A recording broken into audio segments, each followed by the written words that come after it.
எல்லாருக்கும் வணக்கம். இது நம்ம காக்கை கூட்டம். இன்றைக்கி வந்து நியூ இயருங்க. நியூ இயருக்கு நான் என்னென்ன வேலைகள்லாம் செஞ்சேன், எங்கெங்கே போயிட்டு வந்தேன் அப்படிங்கிறது தான் ஒரு வீடியோவாக எடுத்திருக்கேன். அது மட்டும் இல்லைங்க, அதுக்கு முதல் நாள் வந்து நாங்கள் நான்வெஜ் செஞ்சு சாப்பிட்டோம். அந்த வீடியோவும் இது கூட தான் சேர்த்து போட்டிருக்கேன். இந்த 2 நாட்களும் என்னென்ன நடந்துச்சு அப்படிங்கிறத இப்போ நம்ம பார்த்துடலாம். சண்டே லஞ்சுக்கு வந்து மட்டன் பிரியாணி, அதுக்கப்புறம் கோழி வறுவல், பெப்பர் வறுவல் செஞ்சுருக்கோம். அதுக்கப்புறம் இறால் தொக்கு செஞ்சுருக்கேன். இது ரொம்ப சூப்பராக இருக்குங்க. இது இன்ஸ்டா பேஜுக்கு செஞ்சுருக்கேன், வேணுங்கிறீங்க செக் பண்ணி பார்த்துக்குங்க. இந்த மாதிரி இறால் தொக்கு செஞ்சு அசத்துங்க. வேணுங்கிறவங்களுக்கு என்ன போட போகிறேன்? ஒன்றும் போடல. பார்த்தா போட்டுருவாங்களா? இல்லைங்க, இது பார்த்து செஞ்சு அவங்க வீட்டில் செஞ்சு கொடுத்தா அசத்தலாம் இல்லை. எனக்கே செய்ய தெரியாமல் இருந்துச்சு. இப்போ நான் செஞ்சு நல்லா இருக்குதுன்னு சொல்கிறாங்களா, அதுக்கு தான். அடுத்தது இந்த வாய் பேசுகிற எங்கள் வீட்டுக்காருக்கு வெறும் காய் சோறு பார்த்தீங்களா, தயிர் பச்சடி. ஆனாலும் ஒரு கொடுமை வந்து இப்படி மணக்க பிரியாணி கையில் வச்சு முன்னாடி வச்சுக்கிட்டு வேற சோறு திங்கிறது தாங்க ரொம்ப கொடுமை.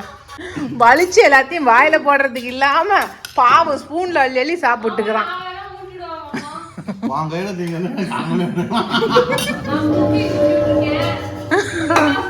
குக்கிக்கு எப்படி தெரியுமா சக்கரை வர்த்தியா ஊட்டி விடுவாவா? எப்படி தம்பி? அப்படி வாய ஆணி தொடர்ந்துட்டு நிற்கும் குக்கி. அது வேணா கரெக்டு.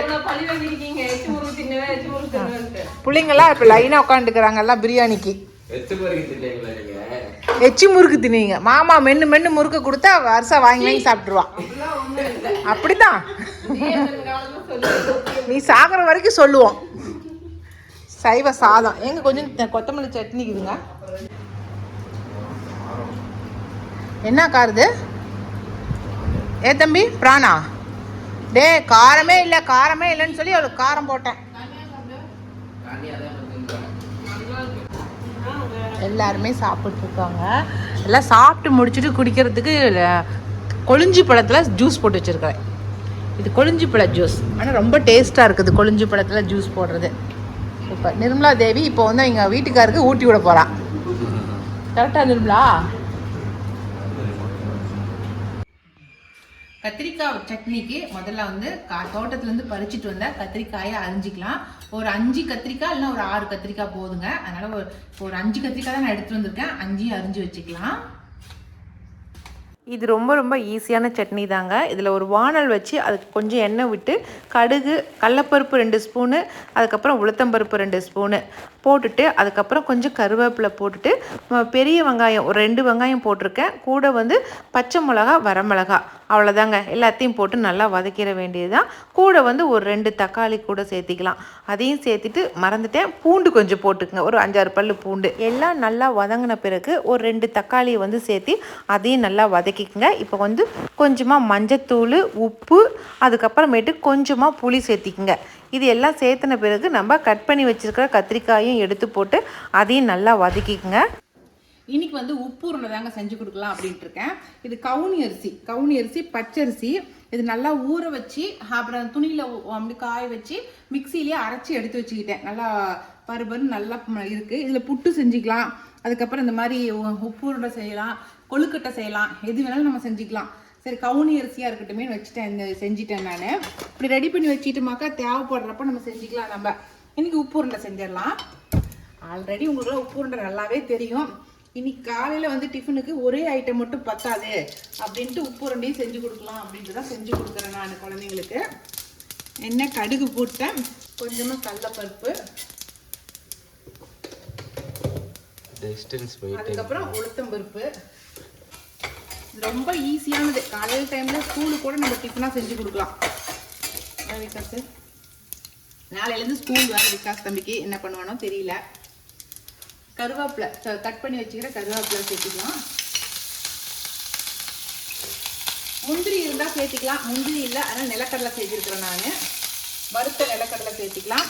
இந்த உப்பு உருண்டை காரம் வேணும் இல்லைங்களா, அதுக்கு சில்லி ஃப்ளேக்ஸு நம்ம காரத்துக்கு தகுந்தபடி சில்லி ஃப்ளேக்ஸ் கொடுக்கலாம். போதும் தம்பி. அதுக்கப்புறம் மெயினாக வந்து தேங்காய், திருகின தேங்காய் கொஞ்சம் சேர்த்திக்கலாம். அப்போ தான் நல்லாயிருக்கும். ஓகே, எல்லாத்தையும் சேர்த்து வறுத்து விட்டுறலாம். தேங்காய் சாதத்துக்கு இருக்கிற மாதிரி இல்லை. தேங்காய் சாதம் மாதிரி இருக்குது உனக்கு. ஆமாம் கண்ணு. ஆனால் சில்லி ஃப்ளேக்ஸ் தேங்காய் சாதத்தில் போட மாட்டோம்ல. சில்லி ஃப்ளேக்ஸ் தெரியவே இல்லை. இதுக்கு தேவையான அளவு உப்பு சேர்த்திக்கலாம். ஓகேவா? ஓகே. ஏன்னா நம்ம மாவுக்கு உப்பு போடல, அதனால் இப்படி தான் போட்டாகணும். எல்லாத்தையும் போட்டு நல்லா கிளறிட்டு இப்போ 1 டம்ளர் நம்ம மாவு போடுறோம்னா 1.5 டம்ளர் தண்ணி விட்டுக்கணும். 1 டம்ளர் மாவுக்கு 1.5 டம்ளர் தண்ணி விட்டுக்கலாம். ஒரு டம்ளர்லேருந்து ஒரு 1.25 கிலோ ஊற்றிங்கனாவே சரியாக இருக்கும்.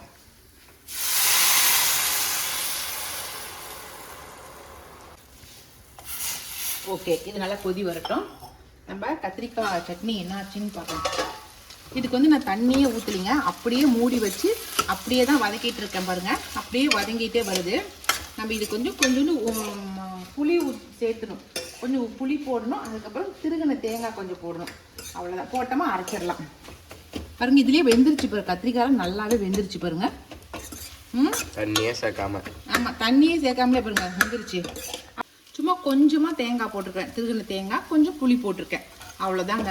இப்போ இது நல்லா இது கிளறிட்டு இப்போ நம்ம இது மிக்சியில் போட்டு அரைச்சிட வேண்டியதுதான். தேவைப்பட்டால் நம்ம தாளிப்பு கொடுக்கலாம், இல்லைன்னா வேண்டாம். எல்லாமே தான் நமக்கு போட்டு தந்தீங்களா. கத்திரிக்காய் ஒரு சில பிள்ளைங்களுக்கு பிடிக்காது. எங்கள் வருஷாவே கத்திரிக்காயெல்லாம் எடுத்து வச்சுருவான். அப்படிப்பட்ட பிள்ளைங்களுக்கு இப்படி சட்னியாக அரைச்சி கொடுத்தோமா, இது அம்மா கத்திரிக்காயில தான் செஞ்சுருக்காங்களா அப்படின்னே தெரியாது. அது மாதிரி அரைச்சி கொடுத்துடலாம். இதுலேருந்து பார்த்து கண்டுச்சுக்கிட்டாங்கண்ணா. எதை பார்த்து? ஒன்றும் இல்லை, சரி சொல்லுங்க. வீடியோ பார்த்தா சாப்பிட்டதுக்கு அப்புறம் தான் தெரியும்.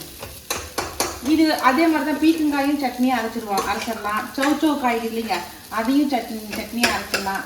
அதனால் இந்த மாதிரி நிறைய ஐட்டம் சட்னியாக அரைச்சி கொடுத்துடலாம். இது சூப்பராக இருக்கும். பத்தாவதுக்கு சாதத்தோட, சுடு சாதத்தோட போட்டு சாப்பிட இன்னும் ஹைலைட்டாக இருக்கும். மாவு போட்டுடலாம் இப்போ இதுக்கு.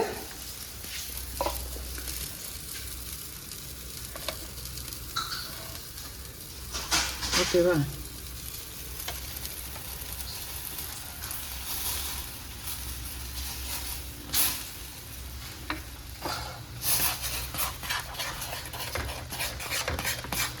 கலர் ஏன் மாறி வருதுன்னா, நம்மளுக்கு வந்து கவுனி அரிசி இல்லைங்களா, அதனால தான் கலர் மாறி வருது.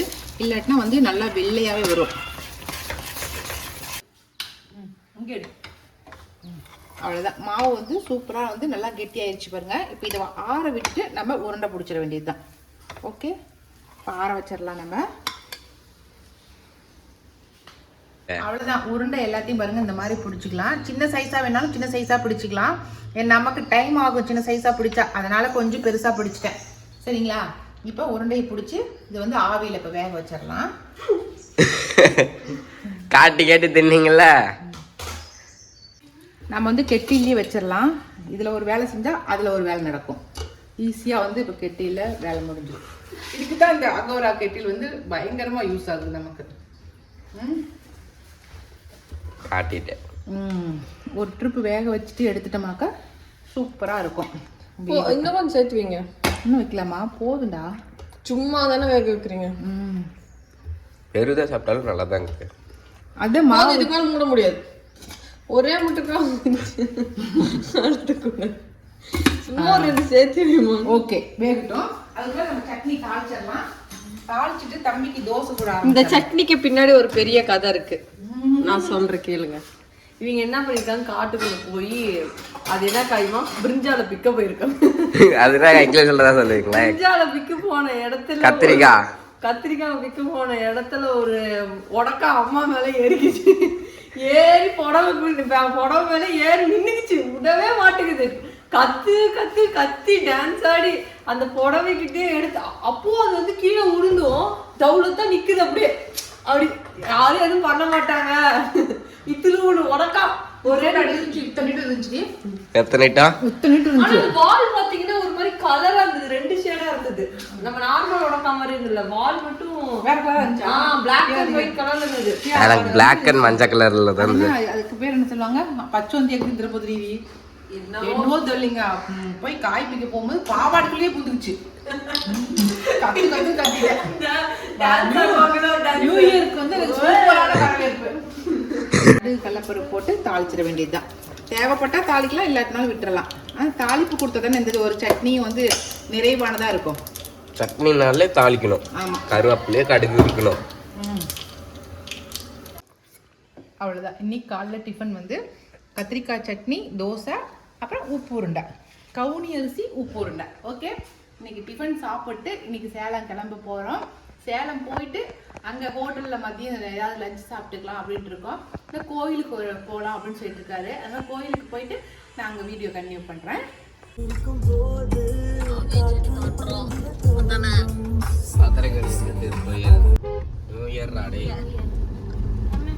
எல்லாம் கிளம்பியாச்சு. டெய்லிக்கும் சேலம் கிளம்பி போகிறது நாங்களாக தான் இருப்போம். டவுனு எங்களுக்கு டெய்லி டவுனுக்கு போயிட்டு வரோம். சேலத்தில் இருந்து நாங்கள் போன இடம் ஏத்தாப்பூர் தாங்க. இங்கே தான் இந்த கோவில் இருக்கிறது. இந்த கோவிலில் வந்து முருகர் வந்து குடும்ப சகிதமாக இருப்பார், வள்ளி தெய்வானையோடு ஒன்றா இருப்பார். பார்க்குறதுக்கே அவ்வளோ சூப்பராக இருக்கும். அதனால் நாங்கள் வந்து எப்போவுமே வந்து அடிக்கடி வந்து நான் வந்து இங்கே ஏத்தாப்பூரில் இருக்கிற முருகரை தான் போய் பார்த்துட்டு வரத்துக்கு போவேன். அதே மாதிரி பார்த்துட்டு அங்கே சாமி கும்பிட்டு அங்கேயே மதியம் ஃபுல்லாக இருந்தோம். நாங்கள் ஒரு 3 மணி வரைக்கும் அங்கே இருந்தோம். அதுக்கப்புறம் அங்கேயே லஞ்ச் எல்லாமே கொடுத்தாங்க. காலைல டிஃபனும் கொடுத்தாங்க, லஞ்சும் கொடுத்தாங்க. நாங்கள் டிஃபன் சாப்பிட்டு போனதுனால லஞ்ச் மட்டும் சாப்பிட்டோம். எல்லாருமா வந்து இலை போட்டு உட்கார வச்சு எல்லாருக்குமா சாப்பாடு பரிமாறினாங்க. நாங்களும் உட்காந்து சாப்பிட்டுட்டு ரொம்ப திருப்தியாக இருந்துச்சு சாப்பாடும். சாப்பிட்டு முடிச்சுட்டு அதுக்கப்புறம் அங்கேருந்து நாங்கள் சேலம் கிளம்பி வந்துட்டோம். எங்கள் வீட்டுக்காரர் மட்டும் வரல, அங்கேயே இருந்துக்கிட்டாரு. கொஞ்சம் நேரம் கழித்து வரேன்னு சொல்லி இருந்துக்கிட்டாரு. அவரை விட்டுட்டு நாங்கள் எல்லாருமா சேலம் வந்துட்டோம். வருஷா நியூ இயர் முடிஞ்சிடுச்சா?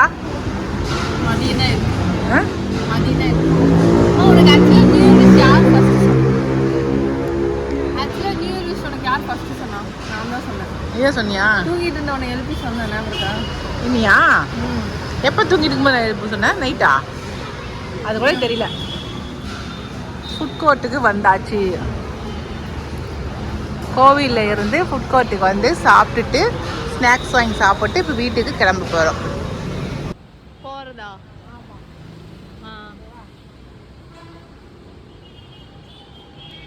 இப்போ நாங்கள் அடுத்ததாக போன இடம் வந்து நகை கடை தாங்க. நகை எடுக்கிறதுக்கு கிடையாது, நகை சீட்டு போடுறதுக்காக போயிருந்தோம். எங்கள் கொழுந்தனார் ஒய்ஃப் வந்து ஒரு நகைச்சீட்டு போடுறதா சொல்லியிருந்தாங்க.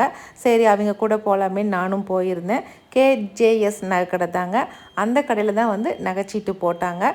சரி அவங்க என்னென்ன ஸ்டீம்லாம் வச்சுருக்காங்க அப்படிங்கிறதையும் பார்த்து நகைச்சீட்டு ஒன்று ஆரம்பிச்சுட்டு வந்துட்டோம். நல்லா இருக்கு. காட்டலாம் சேர்த்துவாங்கிட்டேன். போட்டு பார்த்துங்க, ரொம்ப நல்லா இருக்குது, ஒரு எடுத்துக்கலாங்க அப்படின்னு சொல்லி சொல்லுங்க. கரெக்டாக நான் விடாமல் மாதம் கட்டிடுவேன்.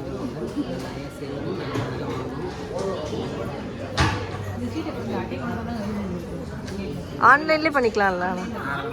நியூ இயருக்கு வந்து வருஷா வந்து கேக் வெட்டி கொண்டாடுறா, செலிப்ரேஷன். ஒரு சைடு வாங்க. Happy new year. Happy new year. Happy new year சொல்லுங்கப்பா. Happy new year. ஹனி கேக்கா? ஹாப்பி நியூ இயர் காக்கை கூட்டம் வியூவர்ஸ். மலர் தான் கரெக்டா சொல்லிருக்கா.